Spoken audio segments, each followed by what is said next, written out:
Okay, it's almost 8:35. Let's start. Again, good morning. Thank you very much for joining us today for our forum.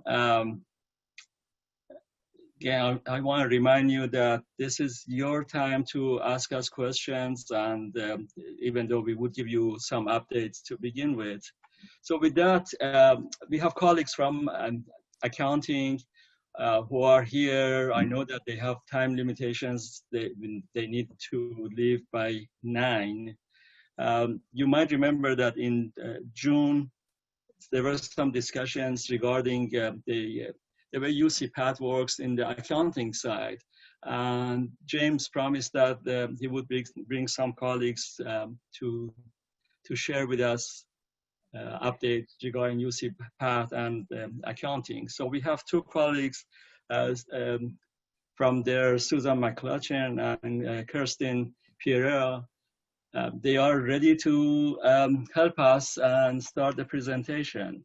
So please go forward. And I know that you have time limitation by 9. We want to be respectful of your time. Thank you very much. Thank you for inviting us, and good morning, everyone.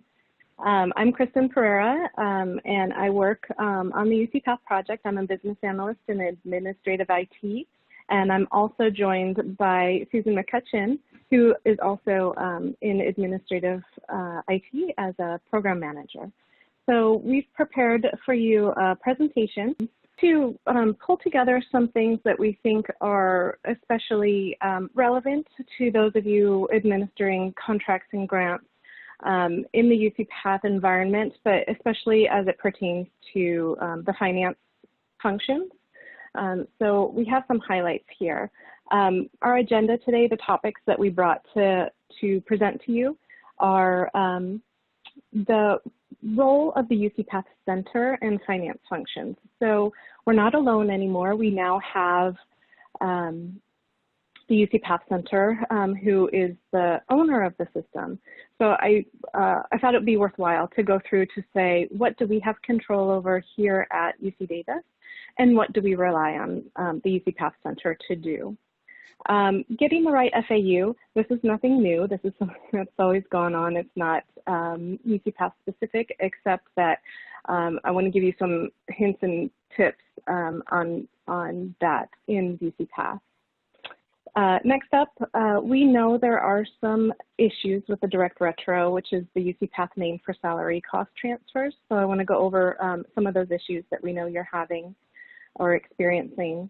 And then lastly, I know something that is giving some consternation to users is comparing the Cognos 339 report to FISDS, for example, the TUBE report.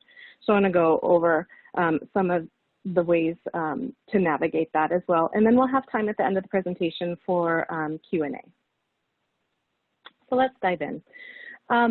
We have the UCPath Center now, who are the administrators of the UCPath system. So I wanted to compare what are we doing here at Davis and what is UCPC doing. And before we went live with UCPath, what I would have said is with funding entry, where we add our FAUs, our funding for positions and performing cost transfers, we initiate and approve those transactions, and once they're approved, they're done. No involvement from UCPC, because on the HR side, so there are some transactions that they need to review and approve. Not true with these finance functions. However, that's not really the end of the story. Of course, we rely on them to process that funding entry and post it to the ledger so we can then see that in our reporting. With cost transfers, after we approve it here at campus, the UCPath Center still needs to run a batch process that will process all of those direct retros and then post it to our ledger. And I'll talk about that in a future slide about how the mechanics of that and how that's working.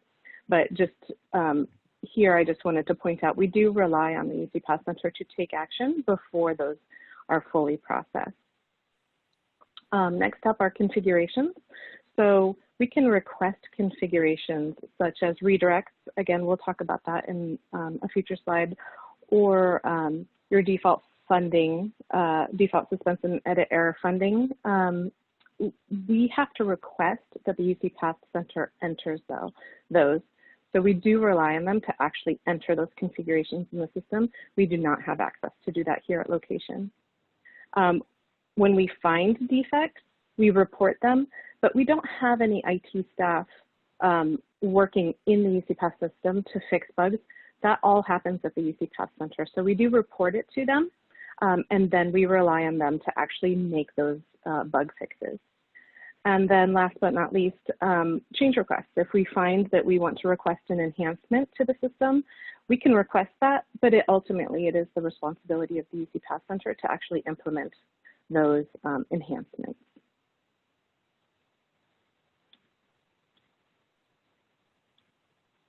Okay, getting the right FAU. So again, this is nothing new and it seems really obvious to say, but we are working in a new environment. UCPath is new to us, so I wanted to share some information there. Of course, we have the funding entry page where we enter that funding, and we really want to get that into the system prior to the pay confirm when they actually issue the pay so that we get it right the first time. Just a tip here, when you look at the payroll calendar, which is available both in UCPath if you have access, or on the payroll website, there's a column called Pay Confirm. You just want to make sure you get your funding entry approved by that pay confirm date for that paycheck. Then you'll know it will be in place in time for that next pay run. Redirect. So we talked a lot about this prior to go live, but probably we haven't talked about it a lot since then. Redirects is the UCPath name for benefit diversions. So we used to put our benefit diversions in KFS, but now because all of this work is happening in UCPath, we need to put them into UCPath. So if you have a sponsored award that restricts you from charging benefit, tuition remission, and Gale, so this also includes Gale, you will send an email to our help desk, which is ucpath@ucdavis.edu, requesting that redirect. And again, as per the prior slide, we then generate a ticket and send that request as a configuration request to the UCPath Center, and we rely on the UCPath Center to enter it. So what we're finding is we're not getting turnaround times that are ideal, but please know that we are following up with the UCPath Center when you are requesting those. We are trying to get them to have quicker turnaround times to getting those into the system. And then last but not least, cost transfers. We obviously, you know, we're doing our salary cost transfers and also benefit cost transfers in the system. And like you'll see in a future slide, we are having some issues with the direct retro salary cost transfer. So that's why I just want to emphasize how important it is to get it right on the funding entry screen, because funding entry is where we have the most control. You know, we can control our own destiny there. On the cost transfer, sometimes we are encountering issues there. And so the funding entry, for lack of a better phrase, it's sort of the path of least resistance. So I just want to encourage everyone to do, to try and get their funding entry accurate prior to the pay confirm. All right, direct retros, the UCPath name for salary cost transfers. There are definitely, we're experiencing some issues in that area, and we continue to work with the UCPath Center on these issues. So I just want to highlight some of them because you might be experiencing them thinking, is this just me or is it everyone? So the first issue I want to cover is timing. When we had the SETs in KFS, once an SET was entered and approved, it was appearing in the ledger the very next day. That is not true with the UCPath. So in UCPath, again, as I mentioned before, the UCPC has to actually run a process in order to process those direct retros. And the UCPC has a limitation. They cannot run this process on nights when they are running the payroll. So if they're running a monthly payroll or a biweekly payroll, they cannot process salary cost transfers on those nights. They also have nights where they're processing off-cycle paychecks, and those are ad hoc. So there's no schedule for those. We don't know when they're run. But if an off-cycle pay run is happening, they cannot run the salary cost transfer process. So, so a lot of times they're just waiting, and it could be days. And in some cases, we've even seen more than a week for those approved direct retros to appear in the ledger. And again, unfortunately, there's no calendar. It's hard to predict, which is, of course, not ideal. But that is the situation right now with the timing between approving the direct retro in UCPath and seeing it in your ledger. Assessment amounts. We're seeing a lot of tickets into the help desk when people are processing their direct retros and then they're seeing it in their ledger. The amount being backed out on an assessment, so for example, CBDR or vacation leave assessment, is different than the original charge. And the reason for this is that the way that the logic works in UCPath is when it backs out the old accounting information, so you're doing a cost transfer, backing out the funding on the old funding and reinstating it on the new funding. The logic in the system is instead of backing out a dollar amount, it's backing out a calculation based on percent. So it should always match, but we're seeing it's just not always matching. And so when that does happen, it may be the case that you need to request a benefit cost transfer. So benefit cost transfers are only processed centrally, and you'll need to work with your contracts and grants accounting contact to request those benefit cost transfers if needed.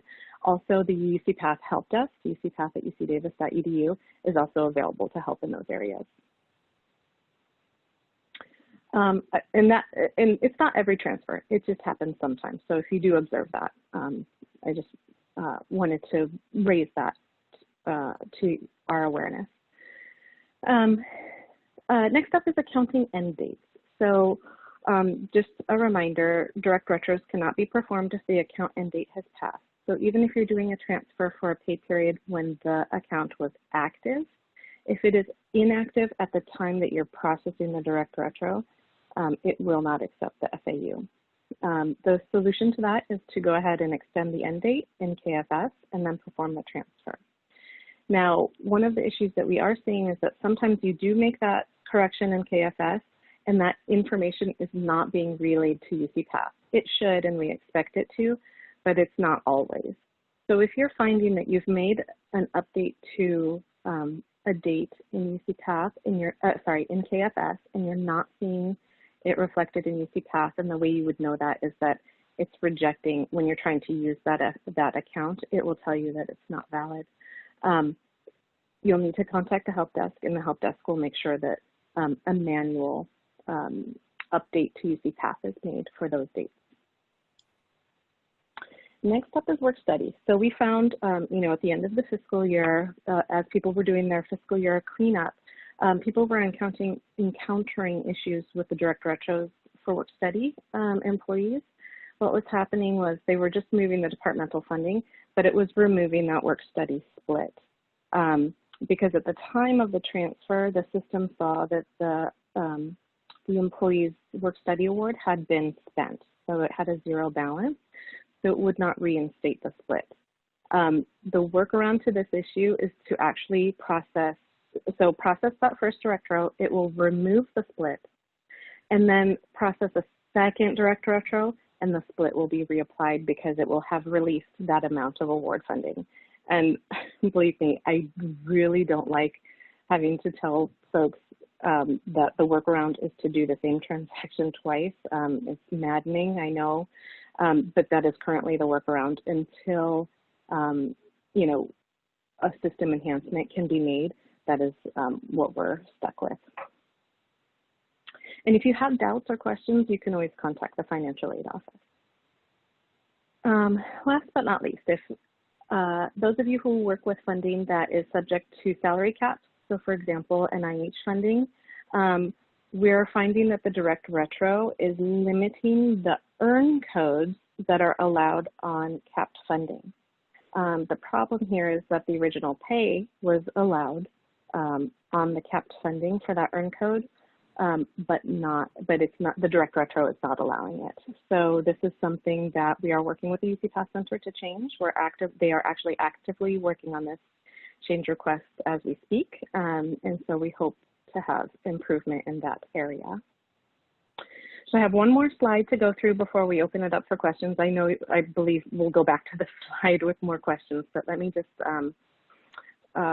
talk through this one last issue before we open it up to questions, and that is that people are seeing that there's a difference between their Cognos and FISDS reports. And so just the timeline here, a transaction is processed in UCPath, it's posted to our data warehouse, and then Cognos and FIS are pulling that data from that same warehouse.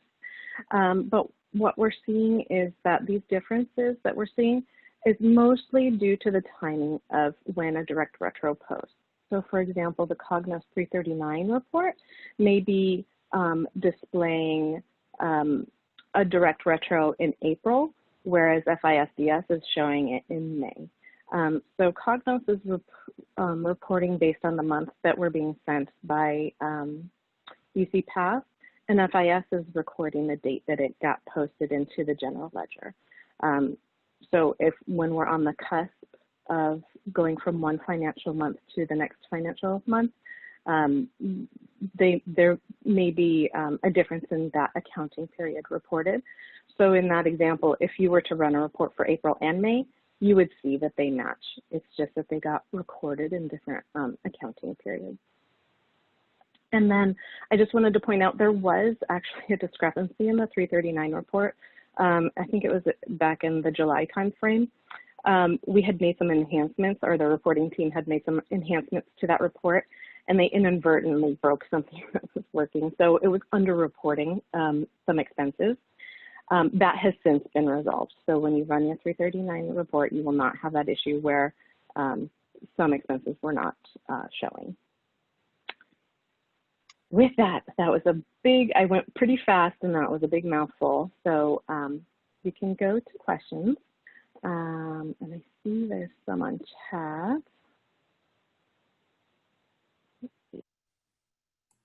Sorry, Kristen, I accidentally just muted you, trying to unmute myself, but there's only, I think, one question so far. There's a couple comments that people have made, but the question that first one I see is down here from Lindsay. Do you see that? Okay. We should be transferring our postdoc rebates to follow a salary transfer or fund manager or your group. Oh, interesting. So the postdoc rebates are happening exclusively in the financial system and Koali, not in UCPath. So I actually need to defer this question to James because I'm not sure what the business process is for that one. I'm sorry, I'm looking for my unmute button here. Communicate that with your our fund manager and CGA so we can help with that. It should be automatic, it should be getting picked up automatically. So we need to figure out why it's not getting picked up in that process. Thanks. And then the next question, is it true that UCPath is behind 7,000 entries? And will not be hiring to help with the workload. What I do know is it's not entries. UC San Diego and UC San Francisco were the last campuses to go live, and they went live just before the end of the fiscal year. And it was a huge volume increase for the UCPath Center, and I think they probably weren't anticipating it to be so great. And it is true, they are behind in their tickets. So inquiries that people are sending directly to the UCPath Center help are large. And they're trying a lot of different techniques to try and get that queue down so that they can answer them. And I don't know, Susan McCutcheon, if you want to add anything, if you have any other insights there, but they are woefully behind in their ticket queue, but are actively working to get that down to a reasonable number. That's true, Kristen. They are behind. I don't think they anticipated the volume And you know, when any location goes live, the volume always seems to be much higher at first. So we're hoping it will level out.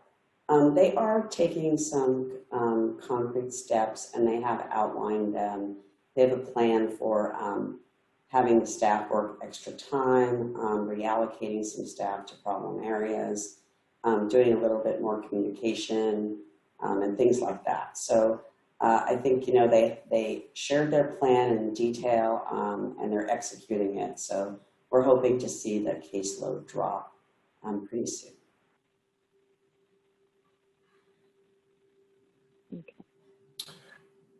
Kristen, could you go back to the direct retro slide? Could you bring that back up? Sure. Because I saw one comment come in that I'm not sure you stated explicitly, but as far as the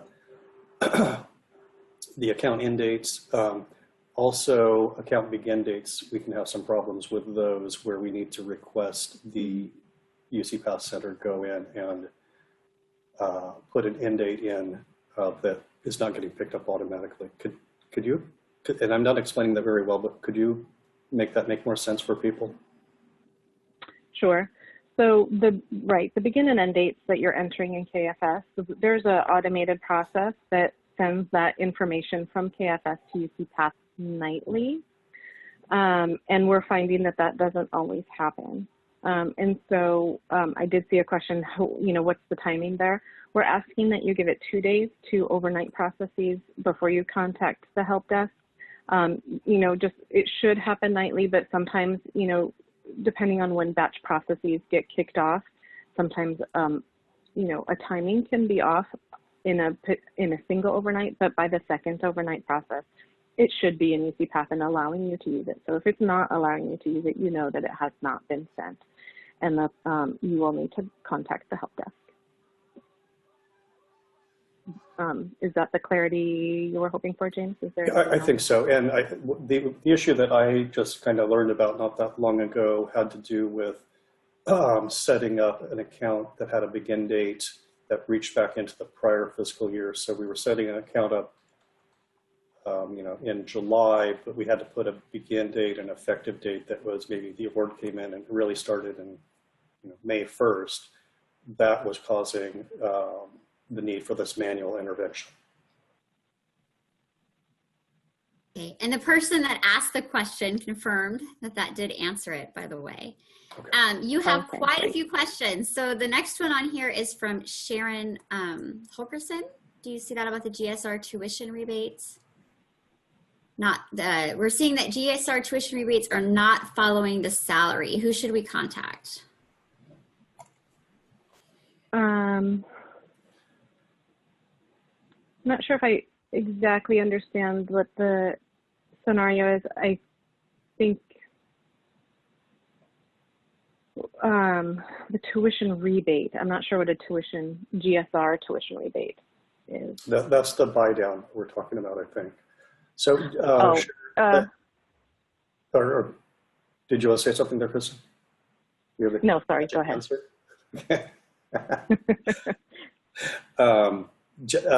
Those types of issues, please report them to your fund manager so that we can report them into probably the FIS help team to figure out what's not working. Okay, so I know we only have you for 1 more minute. Maybe we could just we'll go through the questions and see if James can answer them or if we want to hold them for later, because I know you need to get out of here.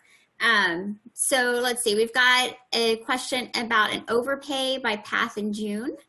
The credit has not landed on the grant, so they're wanting to know how long to wait for that. There's several about timing. Maybe I'll copy these questions and follow up with you afterwards. That way we can address them and respect your time. Yeah, Cassie, I pulled them out already for us, so I have all the way down to the last one. Perfect. So, thank you so much, Susan. No problem. So okay. We can take these and get you guys answers. Okay, great. Well, so thank you, everyone. I I just wanted to say thank you for inviting us. I'm sorry we weren't able to stay for the entire questions, but yeah, we will provide those in writing after sometime this week. And if it's okay with you, Kristen, I can post them on our website with your presentation or something like that. Okay, that sounds great. Okay, thank you, everyone. Thank you, Thanks, Kristen. everybody. Bye. Bye-bye. Okay, let's keep going. Cindy, do you have any updates that you want to talk about, or? I think Cindy is mute. Is it muted? Maybe, yeah, there maybe we go. Okay, she's back. Yeah, no, I'm here. You caught me in mid sneeze though. I was trying to unmute while during a sneeze. That wasn't good. Sorry. Yeah, the smoke out here. Anyway, no, I don't think I have any policy updates right now. The research reopening is remaining as is. So no updates on that front. Okay, good. Well, things are going fine at this point. So, I mean, in some ways, no update is good update. Right, right. Okay, let's keep going. How about from our proposal side, Kelly Gilmore, Associate Director responsible for the proposal teams. Kelly, go ahead with your updates, please. Okay, good morning, everyone. I have just a couple of things I want to talk to you about this morning. The first item on my agenda are updates to our Proposal Central account.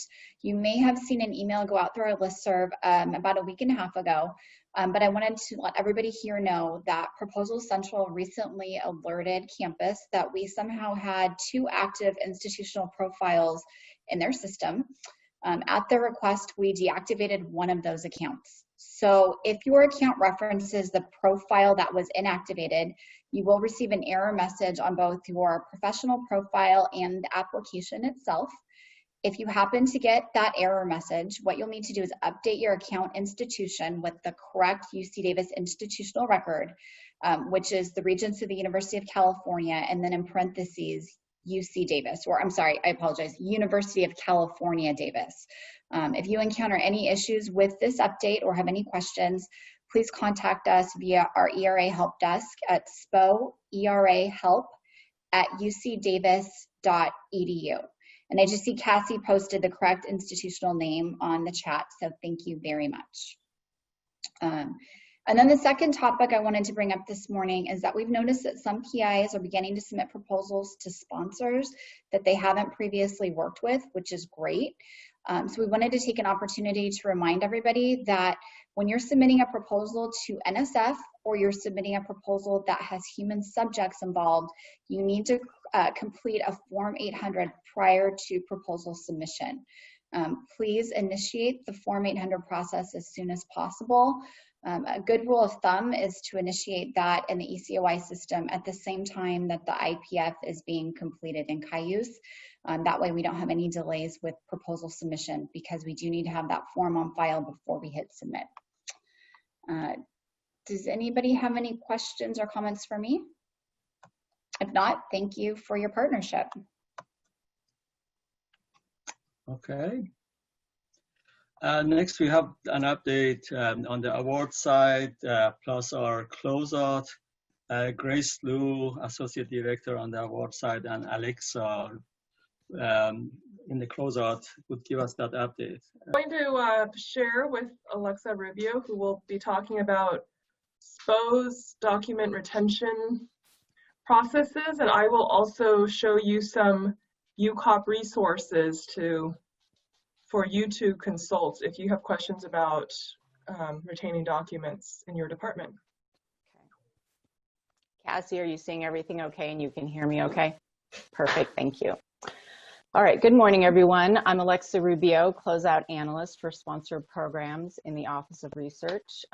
Grace Liu and I are going to be going over SPO's document retention guidelines.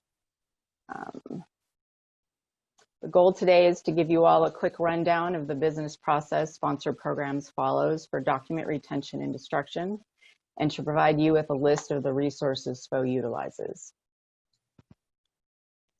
So SPO's record retention policy is a combination of the following entities' policies: sponsor agencies, the UCOP record retention schedule, the Code of Federal Regulations, and UC Davis approved procedures. We always follow the strictest policy for each award type. For example, a sponsor may only require a 3-year record retention period, but UCOP policy requires a 6-year record retention period for standard award files, so we archive the file for 6 years after award closeout. I'm going to give you a simplified overview of SPO's record retention basics. What do we mean by retention? The award file is archived until or if a destruction date is reached. Destruction for hard files means confidential file shredding. So once or twice a year, I call campus special services, and they pick up the boxes of files that are slated for destruction. The files are destroyed, and I receive a certificate of destruction for closeouts records. Unless an award has special retention and destruction requirements, the award is deemed standard. Standard award files are archived for 6 years and then destroyed. Examples of non-standard award files which have different retention guidelines are clinical trials, industry or for-profit sponsors, and State Water Resources Control Board files. Clinical trials, we don't destroy those, we maintain those for further review. I don't really see a lot of those. Those are any of those I come across are pretty old. These used to be handled by SPO several years back, but are now handled by the UC Davis Health Clinical Trials Contracts folks. So those are mostly a non-entity. Industry and for-profit sponsors, do not destroy. Those are archived until further review by SPO, and I'll go over that in a minute. State Water Resources Control Board, these files have a 36-year retention then destruction. That is not a typo. It has to do with the funds coming from general obligation bonds and IRS retention requirements for state bonds. For anyone who's interested, and I can tell you that's only me, I can send you the sponsor email stating this requirement along with the memo from the state treasurer's office listing this retention policy. Technically, it's a 35-year retention for non-state agencies and a 36-year retention for state agencies. UCs are state agencies, so we get the extra year, and I try not to take the extra year personally. Hopefully it's not because we're slower and need extra time to process the paperwork. I'm not sure why we get the extra year. If the sponsor is the Department of Energy and the project involves radioactive materials, then the files are archived and marked do not destroy. If there are no radioactive materials, then the standard 6-year retention policy applies.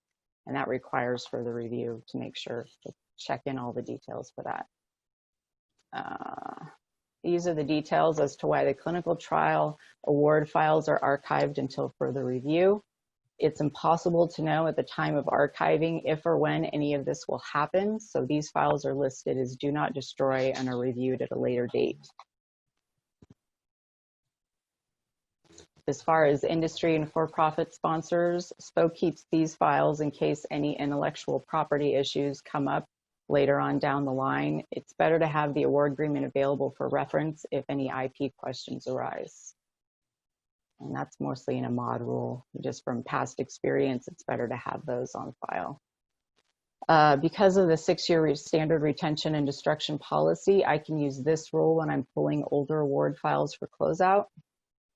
Because there didn't used to be a closeout analyst position, there are older award files that were never officially closed out by SPO. That means I'm simultaneously closing out current awards and catching up on closing out older award files. Files older than 6 years past the award end date can be closed out without a full review according to this rule. However, I do review the award to make sure it's not connected to any current awards. We have NIH awards that have gone on for decades, and the older iterations of those awards are done and finished, and technically I could get rid of those files, but I keep any older award files that are connected to newer awards that are still in play, just in case. Maintaining an archive of unnecessary award files wastes time, effort, space, and money. Any award files that we do keep, we keep for the reasons I've explained. If a file is past its retention period and can be destroyed, it should be. The rule is if we have the file and someone asks for it, we have to hand it over. So it's in our best interest to not turn ourselves into a library, basically. And here's a quick overview of our archive guidelines. Award files are boxed by award type. We use a standard labeling and numbering system. So even if I die tomorrow, anyone accessing our archive space would understand what's in a given box and when or if it can be destroyed. I maintain a spreadsheet inventory of all closed awards. When an award is closed out, the closure is noted in our tracking systems. CGT is our older system and or Cayuse, our newer system. Some awards straddle, some awards are only in CGT, some are only in Cayuse, and some straddle both. So it's noted in those systems, and the archive box's number is noted in the tracking system and on the spreadsheet. Again, that way, if I disappear tomorrow, the archive system is accessible. And now I'm going to hand it over to Grace. Okay, I see there are some comments and questions about the department documents that you might have to retain. So I think the next few slides might answer that. Yeah, Grace is going to go over best practices for the departments. Yeah. And Grace, you also saw the question about samples collected. Yeah, so we're talking about documents. We're not talking about the project experiments, right? Is that the question? So we're talking here about the administrative documents, and I will talk about what I mean by administrative documents. So first of all, there is this UCOP link, and I hope you guys all check it out, because it really does have a lot of detail, and I will show screenshots later. Oh, next slide. Sorry. Okay, so here are just a few of the categories that it shows. So research enterprise related records that are covered by the record retention schedule include IACUC documents, conflict of interest documents, agreements, awards, and contracts. That's of course of interest to SPO, but IRB things, HIPAA, research misconduct, biohazard use. Next slide. Okay, so here is the home page. I'm just going to show you a few things. When you go here, you will see on the left-hand bar, I know it's really small right now, but you can browse by category. That's what I'm going to show you. Next slide. Okay, if you click on Browse by Category, it opens up this drop-down list, and you can click on what you would like. So here I've just indicated you could click on it's you know, financial records, you know, or anything you like, but you can just check them. You can check them all. You can check a few of them, but then it brings up very targeted information. Next slide. Okay, so here I've picked financial and procurement records. As you can see, they discuss what they mean by financial and procurement records. These are records that document the financial and procurement activities of the university. These records relate to bond financing, lending, banking, accounting, procurement, travel management, asset management, tax activities of the university. Okay, they may include but are not limited to documentation of accounts, receivable, payable records, deposit records, capital equipment, and fixed asset inventories and other related records. So it's pretty comprehensive. A lot of the records that you keep for the contracts and grants would definitely fall under this category. Okay, next slide. Okay, and then here is the retention period. Okay, it talks about official record. Retain records for 5 years after the end of the fiscal year in which the bond matures, or 10 years after the end of the fiscal year following completion of the project.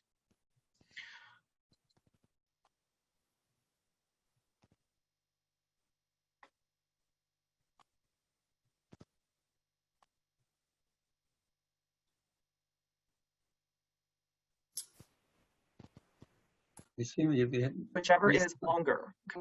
Yeah, Grace, you might need to repeat yourself. You just froze for a moment. Okay. Can you hear me now? Mm-hmm. Yeah. Okay. So basically, I'm not sure why I dropped off, but it's whichever is longer. Okay, we are not going, we go with the more strict policy, as Alexa said. And as you can see, we're looking really for the originals. Copies are considered non-records, copies. So retain the original records for the length of time. So as you can see, the UCOP record retention schedule is very, very useful. I highly recommend that you check that out when you have any questions about how long you need to keep your records in your departments. Next slide, Alexa. Okay, here is another resource I'm going to show you, and here is that link. And this has to do with, it's put out in a chart form. Okay, next link, slide, Alexa. So if you click on that link, it will bring you into, this chart. And if we go back into the financial records category, you can see if you go read across that chart, it talks about how long you should retain the records, and it shows you the primary sources of where it pulls that information from.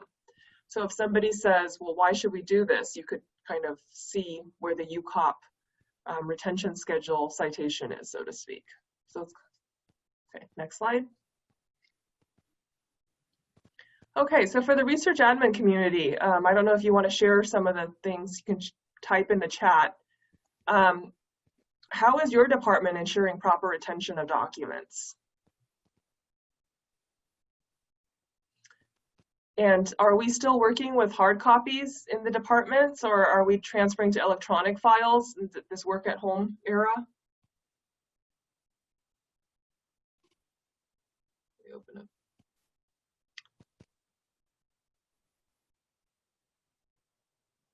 Okay, I'm going to answer Catherine's question first about, okay, right now, SPO has not had to deal with purging electronic records from Cayuse yet. Cayuse only came into our campus on July 1st, 2017. So we just passed the 3-year mark on that.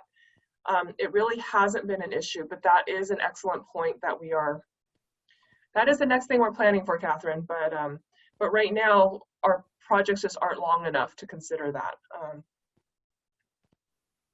Lisa, all electronic documents are saved in a server. Okay. Any possibility of adding the retention schedule in Cayuse SP? Wendell, can I ask what you mean by that? Do you mean a link?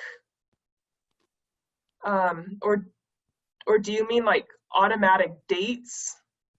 Just the info, like a link somewhere? A new field. Okay, that's probably not going. Wendell, I'm just going to say, that's probably not going to happen because Cayuse is an out-of-the-box system that we purchase. We purchase it from a vendor, so we basically have to ask them to reconfigure parts of the program, which I don't think they're willing to do right now. Any possibility of adding the retention schedule based on sponsor? Except for that state water boards one. Most of them aren't that special, right, Alexa? Are there any other sponsors? Yeah, so those are the weird ones that most of the other sponsors vary. They're either 1 year, 3 year, 5 years. So we do the 6 years, or UCOP does the 6 years just to cover all the bases. Yeah,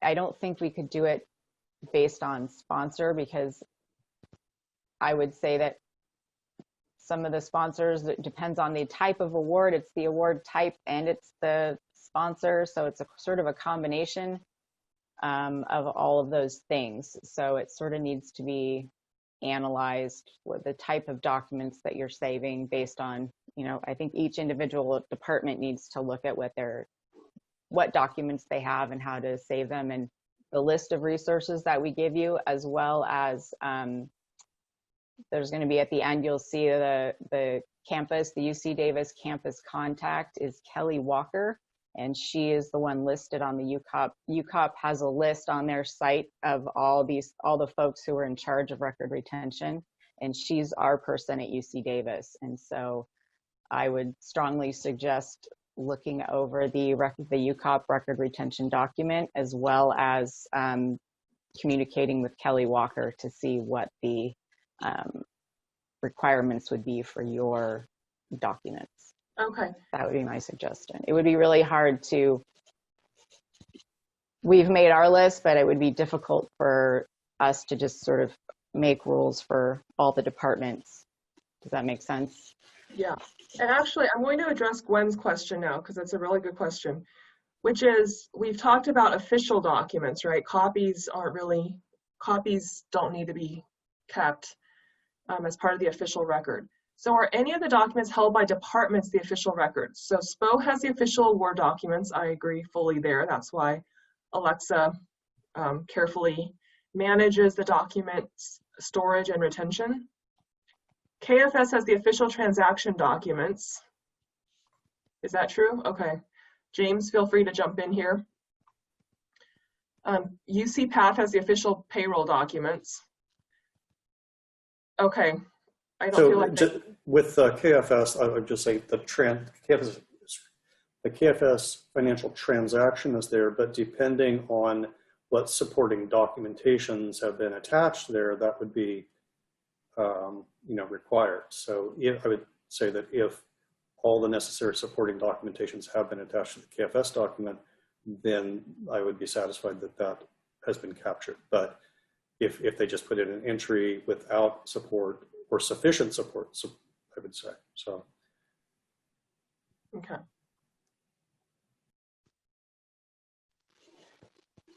Okay, so it's hard for me to say what, if anything, do you need to retain in the departments, because the paperwork for each project is so different. I would just say, you have to kind of look to see, what needed to be purchased, what needed to be invoiced. Was there equipment? Was there special payroll issues? So it's things. Yeah, Kelly Walker can be of great assistance as far as, and if you want to be a nerd and nerd out on the UCOP record retention schedule, I mean, you can go down a rabbit hole in that document for sure. It's huge. But Kelly Walker is a very good resource. She can point you in the right direction, what you need to be looking at and why. So. Yeah. So most of the issues on the in the award terms have to do with the schedule for the project itself. But if there are any, but please also look and see if there are special terms for retaining project information, okay? If there are special terms that you will maintain this project data for a certain amount of time, that's separate from what we're talking about here. Okay, we're just talking about the documents themselves, but there could be terms in an award that specifically are about that award. And we would also expect the departments to schedule that. Okay, all right, thanks you guys. That's all from the awards. Here's the, these are the resources. Oh, okay, yeah. So we will send out this PowerPoint at the end of the slide. We will have the resources. Yeah. So is there another slide after this one? There's one more. Yeah.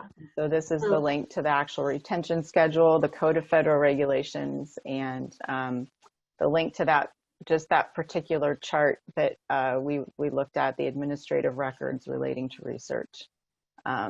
So those are all very useful to look at. That will help you start your process. And Kelly Walker is an excellent resource. Okay. And that's it. Okay, good. Slideshow. Thank you very much. Mm-hmm. Let's see. So I'm sure that there will be lots of questions regarding these issues. This is a very complex issue. To make that huge list that Alexa and Grace shared with you, it took almost 3-4 years for OP to pull information from different places together. Almost, I don't know, 4 or 5 years ago, they started that there were information in different areas that they pulled them together and they made that huge list. It is I mean, you know, you really have to look through and know the question you are asking and find your answers there. But there are experts both on campus and in OP who would guide us when we need. Again, this is a very complex area. Okay, with that, James, your updates. Thank you. Good morning, everybody. I had just a couple of things to share. One is a question was forwarded to me just a little while ago, wondering where things are with the updated benefits, with an updated NICRA, negotiated indirect cost rate agreement. Just checked, and here's what I know. We're waiting on OP and the feds to finalize it. We had a retirement. Zhao Perez, the costing policy manager at UCOP, retired at the end of June, so possibly that has slowed things down a little bit. At this point, you know, campuses are not handling the CBR calculations and negotiations with the feds. This is all being done by OP. So that, you know, if there is a bottleneck there, that could be part of it. But I checked with Michael Graham. What he told me is that most of the CBR rates dropped this year. So we're charging the lower unapproved rates. When the rates drop, they're only charging the lesser rate that's not approved. But a couple of rates increased, and we're holding the old rates until those rate increases have actually been approved. He didn't give me the specifics of which rates. I can probably follow up with that. So that's what I know as far as where we are with updated CBR rates. The other thing I just wanted to mention is I sent a note out yesterday just to let everyone know that with all of the changes that have occurred this year, we determined this is just not the right time to try to put in place a new system to replace our effort reporting system. So we're just going to maintain effort reporting, at least for this upcoming cycle, which will end at the end of September, and just kind of look forward at some point of having a different approach there. We're upgrading the system because it needs to be upgraded in order to take the UCPath data. So we're trying to get that upgrade in place, but there really shouldn't be much different from that upgrade as far as the user perspective. And those are the two things that I wanted to mention. Okay, any questions for James? Usually there are lots of questions for James, so James, don't go away. Well, I'm hoping the UCPath presentation took care of a few things that might come in. Okay. Let's see. No questions for James. That's unheard of. It is. Well, and any other questions regarding anything? Ahmad, I just wanted to mention one thing. I wanted everyone to know that we have our staff development classes scheduled for this fiscal year, and we have a proposal preparation and submission class on September 10th. So if anyone is interested in signing up, I'll put the link here, and of course it's all offered via Zoom, and you can see the other ones on our website as well. Okay, that's good.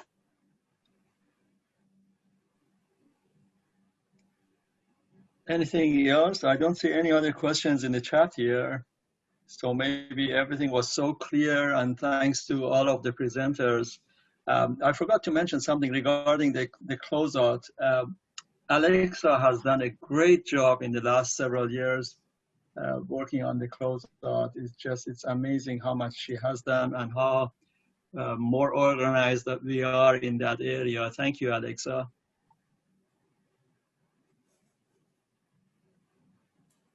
Let's see, no more. Cassie, do you see anything more coming in? Any other questions? I don't see anything. I do not see anything. Okay, if nothing else is there, we can stop soon. So, yeah. Okay, thank you very much. I appreciate your time. When we started these sessions on 100% on Zoom, I think the first one was either in March or April. We thought that it would be a couple of months, but here we are 5-6 months later.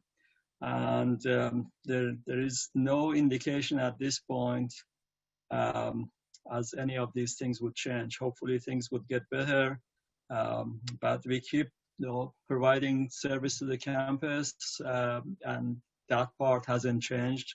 You in the departments are doing a great job providing service to the researchers and members of sponsored programs. I can't be any more proud of them, the way they have been handling these situations and taking care of all of the projects. Thank you all, and we will meet next month. Have a great rest of the day.